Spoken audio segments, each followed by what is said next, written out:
Қарапайым тілмен айту. Балаларға хадисті ұзақ немесе күрделі сөздермен емес, жай және түсінікті сөздермен жеткізу керек.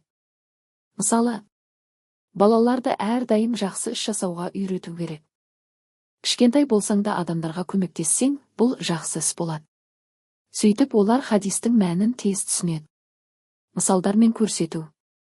Балалар іс жүзінде көргенде тез түсінеді. Сабаққа дұрыс келу. Достарына көмек көрсету. Кітап оқу. Ата-анасына сыйластық көрсету. Осы әрекеттерді нақты мысал ретінде айту хадисті есте сақтауға көмектеседі. Әңгімелеу немесе оқиға арқылы. Хадисті тек айтып қана қоймай, қысқа оқиға немесе сценарий арқылы түсіндірсең, балалар оны жақсы қабылдайды. Мысалы, бір бала сыныптасына ойыншық берді. Бұл әрекет оны бақытты етті, достары да қуанды. Алла оған риза болды. Балалар мысалды көріп, өздері де әрекет етуге ынталанады. Кері байланыс жасау. Сабақ соңында балалардан сұра.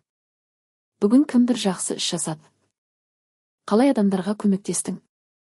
Осы сұрақтар арқылы хадистің мәнін өз өмірімен байланыстырады.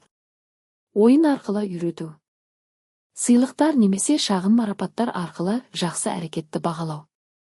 Жақсы сапталығы немесе мейірімділік жұлдыздары тақырыбында ойындар өткізу.